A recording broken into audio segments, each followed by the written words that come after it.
Kumusta? Magandang hapon sa ating lahat mga ka-farmers, mga ka-viewers from Luzon, Visayas at Mindanao, pati sa abroad at ibang bansa. So sa inyong lahat ang mga subscriber ko na palaging nakaabang sa ating mga ina-upload na video. At saka sa lahat nating mga viewers na mahilig sa ganitong usapin about farming. So sa hapong ito, welcome back sa ating munting YouTube channel.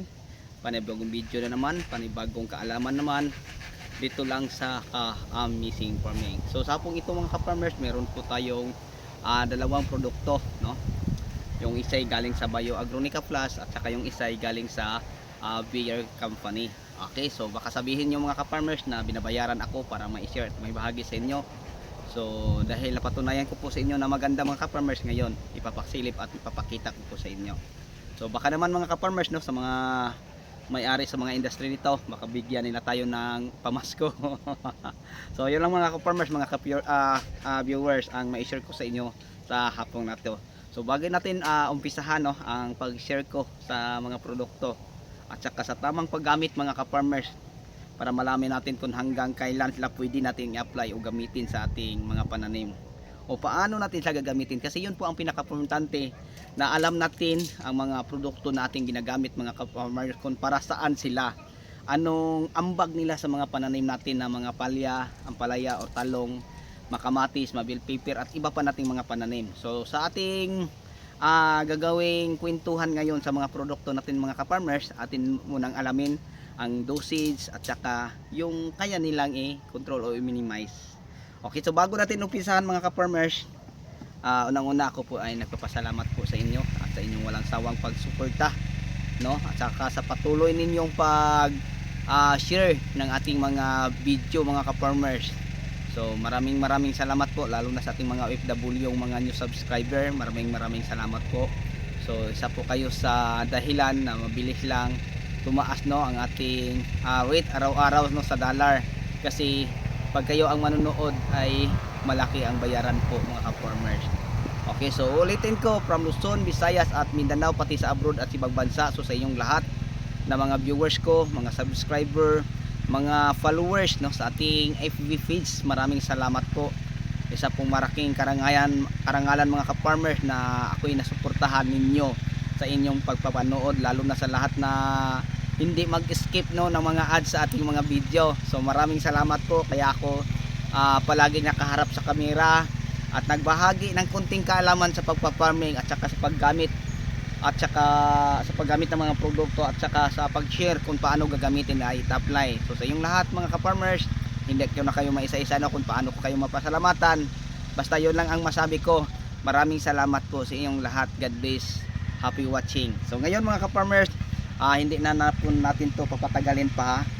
So atin munang i-discuss yung produkto na ito mga ka-farmers. So yung produkto na to mga ka-farmers, ito po ang produkto ng Bio Agronica Plus. Okay, so ang Bio Agronica Plus mga ka-farmers ay maganda po siya nating gagamitin pang soil conditioner. Okay, tapos root growth, then tapos antivirus, antibacteria, anti-fungus.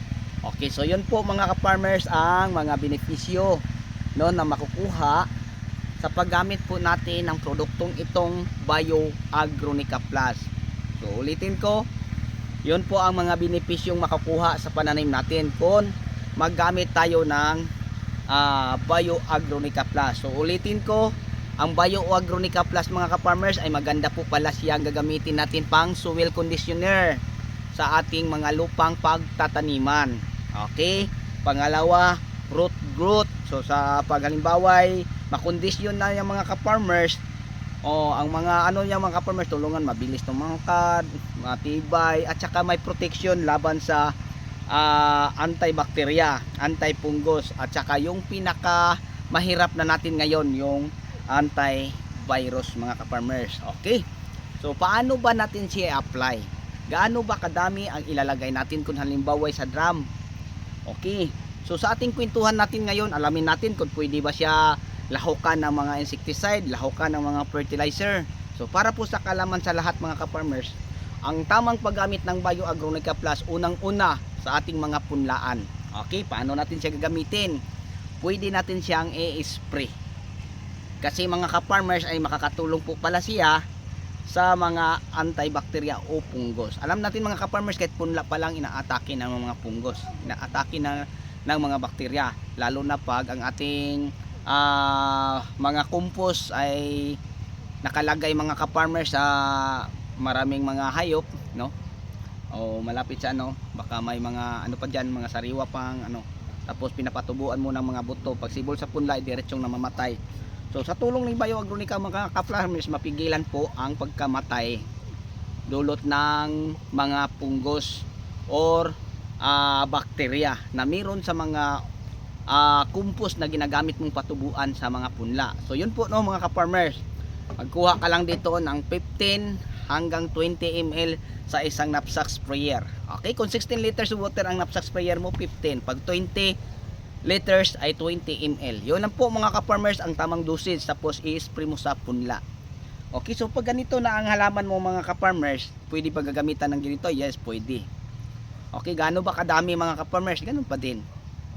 Okay, so ngayon mga ka-farmers, ang paggamit ko din sa Bioagronica Plus, ito lang po sa inyo. Sa bago pa ako magtanim, binabaon ko sa tubig. Halimbawa, yung isang timba na naglalaman ng 16 liters o ano, nilagyan ko din ng 20 ml. Then tapos yung mga punla kung nasa seedling tray, ibinabaon ko mga ka-farmers ang seedling tray para yung mga ugat mga ka-farmers ay makasipsip ng palm protection. So ibig sabihin, pag halimbawa ay Bioagronica Plus ang ating mga punla, ay may bakuna na po siya. Okay, so yun po mga ka-farmers no, ang second step natin. Una, punla, gagamitan natin din Pangalawa, bago magtanim, halimbawa kung ikay nabili ng mga punlang pananim, so bago mo itanim mga ka-farmers, mas maganda ay nakabakuna para iwas polio. Joke. So yun po na mga ka-farmers ang ano, tapos hanggang ilang beses mo natin to sila i-apply. Okay, so ako sa akin mga ka-farmers, kung halimbawa ito yung gagamitin ko, pwede lang 2 beses din no? Kung nakaitanim na, pwede isabay ko siya pagdilig sa mga fertilizer. Gaano ba kadami sa isang drum? Ito, gawin ko lang itong 5 drum. Kung isabay ko siya pagdilig sa mga fertilizer, no? Para lahat ng mga nutrient na available sa lupa na hindi napakinabangan sa una pang mga tanim, kasi nagka-acidic, naho-hold ang mga nutrient, sa tulong po ni Bioagronica Plus mga ka-farmers, ay ang mga halaman mo, yung ugat mabilis pahabain, tulungan magkuha ng mga maraming mga available na nutrients na meron dyan, lalo na sa mga animal manure natin nilagay tulad ng ipot ng manok mga ka-farmers at iba pang mga organic. So sa tulong nito mga ka-farmers ay madali lang makakain. So kung mainit man ang panahon, hindi sila ma-stress ng sobra na parang nawalan ng pag-asa, tulad ng nakikita nyo mga ka-farmers sa loob lang isang buwat kalahati, parang 2 beses lang na ulan pero hindi siya masyadong malakas. Umaasa lang ito mga ka-farmers sa pagdidilig. Kahapon nagdilig, ngayon wala, bukas didilig na naman. So ibig sabihin mga ka-farmers, sa loob ng isang linggo 3 beses hindi mawala ang pagdidilig din So yun po mga ka-farmers, kasi pag hindi natin ito didiligan, sayang ang mga magaganda at maraming mga bulaklak nating makikita ay hindi din silang mabuo kung tawagin natin ay mga malit na bunga. Sayang naman ang mga bunga at sayang naman din ang mga malalaki ng bunga. So at lalo pang kawawa ang mga tananing mga ka-farmers kung hindi natin ibigay ang pangangailangan la. Pagdating sa panahon, kita ang pinakakawawa sa lahat. So yun lang po mga ka-farmers 2 beses lang, pwede isabay sa pagdilig ng fertilizer, wala namang problema. Subok ko naman po, kahit sabihin pa sa mga nagbigay dito mga ka-farmers or nag-ano sa akin, i-spray lang or idilig lang nga solo, pero sa akin sinabay ko sa fertilizer, wala naman akong nakikitang problema. Kasi mga ka-farmers, mas lamang tayo sa mga field technician, kaya kita mismo ang gumagawa ng experiment. Subukan natin sa isang linya kung anong ang resulta. Wala naman tayong nakitang mga pagbabago o pinsala. Ang nakita lang natin mga ka-farmers ay ang ating tanim ay umubra. Alam nyo, gumaganda po mga ka-farmers kasi ay ito'y pala'y pang soil neutralizer. So ang ating mga halaman, mga pananim ay tutulungan po no na yung mga acidity natin nagkaka-acidic dahil sa mga synthetic na mga fertilizer na ginagamit, tutulungan na diretsong mapakinabangan nila ang mga nutrients na meron sa mga nilalahok nating mga fertilizer. Kasi naglalahok tayo ng mga fertilizer tulad na lang ng mga Halimbawa, ganito, ang ginagamit ko din Winner, Nutribor, at saka Mega Multiplant Vitamin. Ang Mega Multiplant Vitamin mga ka-farmers, palagi kong sinasabi sa inyo, pang alis asim po siya sa lupa. Tapos sa tulong po niya dito mga ka-farmers, ayan, diretso na mga pakinabangan ang mga available na nutrients na meron sa mga ginagamit nating mga nilalahok na mga fertilizer. Okay, so ngayon mga ka-farmers, ito, ipakilala ko po sa inyo mga ka-farmers. So napakagaling po ito ni Serenade. Okay? Okay, Beer, sana nga. So, wag niyo sabihin na ako'y binabayaran mga ka-farmers. So, yun po ang iniingatan ko. Hindi ako pwedeng bayaran para lang mag-share ng mga ginagamit kong mga produkto. Kasi mga ka-farmers, hindi naman po siguro masama ang pagtanggap sa mga offer kung napatunayan lang natin maganda ang mga produkto. Kasi marami nang lumapit sa akin, hindi lang isa, parang tatlong na mga ka-farmers. Tapos ang usapan namin mga ka-farmers, babayaran daw ako sa halagang ganyan kalaki. Tapos libre pa ako buwan-buwan. Ang gagawin ko lang mga ka-farmers, gagawa lang ako ng video, 2 video sa produkto nila sa loob lang ng 1 buwan, at sila nang bahalang magpakalat at mag-share. Sabi nila magbayad pa lang daw sila para maibos ang ginagawa nating video patungkol po sa mga produkto nila. Ay, ang sagot ko lang sa kanila, yung lumapit sila, sir, subukan ko yung mga produkto ninyo. Kung mas subukan kong at mapatunayang maganda, hindi na kailangan siguro niyo akong bayaran. Antayin nyo lang, lumabas lang yan sa social media, kasi ako ang tao o farmers na hindi madamot sa aking kunting kaalaman. So hindi naman ako magagaling mga ka-farmers na tao, at hindi naman ako magaling na magpaliwanag sa inyo sa mga produkto na aking ginagamit. So bilang isang farmer, yun lang ang kaya ko, sana mapasensyahan nyo. Wala akong pinag-aralan, wala akong nararating, pero dahil lang sa pagsasaka at pagpa-farming, ginago ang buhay ko mga ka-farmers. So ngayon mga ka-farmers, ang Bio Agronica Plus ay ating muna ng napag-usapan kung paano gagamitin, at ito naman mga ka-farmers ay wala pa. So yun na po ang ating pag-usapan. So hindi pa tayo tapos mga ka-farmers, kasi may isusunod pa ako ipapaliwanag sa inyo kung saan natin ito mabibili. Yun ang pinaka-importante mga ka-farmers, meron ba sa online o sa mga agri-supply ba. So mas maganda nasamahan nyo ako hanggang matapos ang video na to para alam natin mga ka-farmers, So yan po ang pinaka-importante at pinaka-mahalaga. Kasi mga ka-farmers, bihira lang ako gumagawa, siguro 1 linggo, 2 lang video tutorial ang ginagawa ko para may upload sa aking munting YouTube channel. Ang karamihan mga updates lang mga ka-farmers, at saka yung mga ginagawa namin.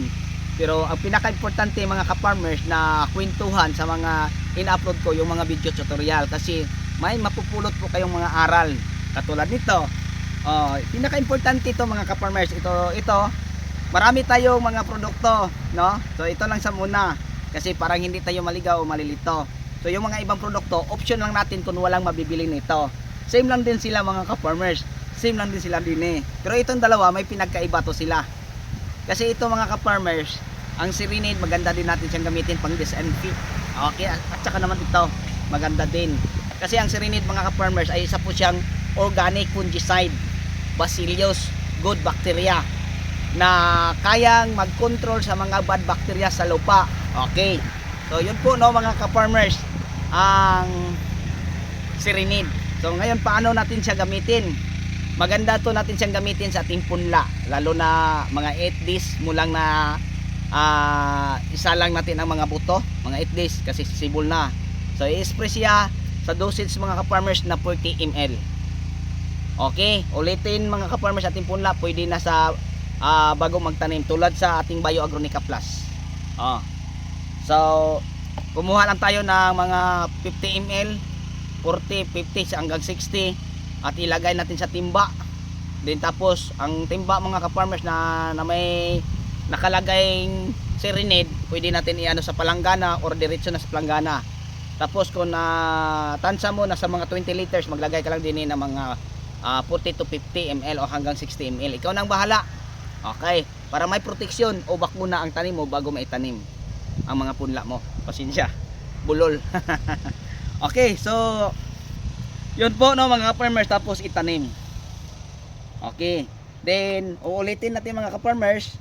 Kung halimbawa ito ang ginagamit mo, pag first dilig mo sa fertilizer, sabay mo siya. Ito pwede sa susunod mong dilig sa fertilizer, pwede ito mauna, pwede naman ito. Okay, So hanggang kailan po natin siya pwede gagamitin? Pwede mga ka-farmers, 4 lang na beses sa isang buong taniman. Halimbawa, ang buhay ng kamatis mo kayang mabuhay mga 3.5 months or 4 months, o di 4 na beses mo siyang ma-applyan yung naitanim na, hindi kasali yung sa punla. Okay, pwede naman 2 beses mga ka-farmers kung ang lupa mo walang problema, katulad sa akin.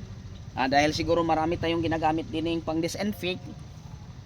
Yan, sa punla lang ako nagamit ng Serenade na-spray. Pag bagong nagtanim ito, pag dilig sa first dilig kasama to, follow up ito, tapos na. Okay, so ganyan lang kabilis mga ka-farmers at kadali. Okay, so ngayon mga ka-farmers, alamin muna natin itong mga produkto na to. Kasi ang mga produkto na to available sa online. Pag i-search mo itong mga ka-farmers, madali mo lang makita, baka mapiki ka. So may mga supplier tayo din Pero yung Serenade mga ka-farmers, kalat na kahit saang agri-supply sa ating bansa, sa bansang Pinas. Kalat na to siya mga ka-farmers. Kasi ang Bayer napakalaki. Multi-company po siya. Siya ang pangalawa, no, na pinakamalaki. Ang number 1 Syngenta. Okay. So ito mga ka-farmers, may sa online na. So tingnan niyo ang tatak niya ganyan, Bio Agronica Plus. So ang supplier natin din mga ka-farmers, taga Paranaque. Okay, so ulitin ko ha. Ang Serenade ay Bacillus. Tapos organic fungicide. Tapos ang ating Bio Agronica Plus, soil conditioner, root growth enhancer, antivirus, antibacteria, antifungicide. So nakalagay din 5-in-1 soil stimulant. Okay? So pag halimbawa ay 5-in-1 soil stimulant mga ka-farmers, iba ang mga stimulant, no, na mga bio kay magstisia. Para kung halimbawa ay siya ang nauna, tapos may papasok na mga kalaban, siya na mismo mga ka-farmers ang nakaantay. Kung sa bahay mo, kung isa kang mayaman, kasi mayaman naman ang ating mga pananim sa mga nutrients kasi naglalahok tayo, so sila ang sikyo o guard mga ka-farmers para sa mga bad bacteria, para hindi makapasok yung mga tinatawag nating postal wilt, bacterial wilt at saka wilting o Fusarium, or yung tinatawag nating Streptomyces sa talong. Sila ang guard o bantay mga ka-farmers. Kaya nga pag magtanim at balak huwag nating kalimutan bumili nito. Kasi ang tanim mo mga ka-farmers, share ko lang po sa inyo dahil sa mga scientific na mga ginagamit nating mga fertilizer o mga foliar fertilizer. Ano po siya mga ka-farmers, mabilis lang lumaki, mabilis tumaba, lumago, pero mabilis lang din kung may makakapitan po ng mga punggos. Mabilis lang makakapitan ng mga bakterya. So nakakatakot mga ka-farmers kung walang guard, kasi hindi lang sila ang kumakain o mang-agaw ng mga nutrients, pati yung mga mga ka-farmers, no, virus. So yung mga kwentuhan at na ganito mga ka-farmers, kita lang ang nakapagbahagi sa inyo ng ganito, kasi dahil po sa karanasan natin mag 35 years na po sa pagtatanim, tapos palaging nakaharap ang mga inorganic, mga organic na mga produkto. Kaya mga ka-farmers, mas maganda na magamit tayo ng mga produkto na ito.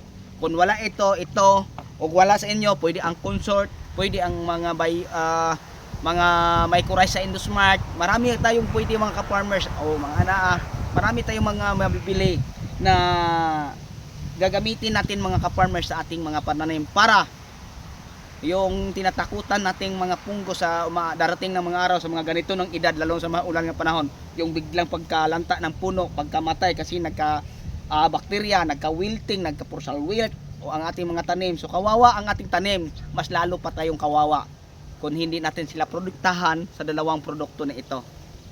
Okay, so ito po mga ka-farmers ang magsisilbing guard nila, kasi napakayaman sa mga nutrients ang inabot mo. So hindi lang sila ang nangangain, pati yung mga mga ka-farmers aagawin pa. Pag maagaw, ang mangyayari, ang lupa natin ay patay. Kasi nagkaka-acidic. So sa tulong ng dalawang produkto, ayan, sigla, kahit mainit, stress sila, pero nakita pa rin natin na natiling maganda at mabunga ang ating mga pananim. Okay, so bago tayo magtapos, maraming salamat po, no, sa inyong pagsama sa akin. Okay, happy watching, God bless at all. So kung nagustuhan nyo, pakishare na lang po mga ka-farmers, kasi malaking bagay na po sa amin, di lang isang farmer na nagbahagi ng konting kaalaman. So napaka-basic lang ito mga ka-farmers, madali lang natin matutunan kasi yung produkto natin ginagamit kahit saan ay mabibili na. So kung gusto kang protektado sa mga mapinsala at kinatatakutan mong mga virus, fungus na umatake sa inyong mga halaman, gamitin nyo to mga ka-farmers kasi mabibili na po ito sa lahat ng mga agri-supply store na pinakamalapit sa inyong lugar or sa online. So yun lang po, hanggang dito na lang. Ako na po magpapaalam. Abangan nyo lang po ang mga next nating video tutorial at pakishare na lang po para maraming makapanood at makakita. Bye bye, God bless, thank you.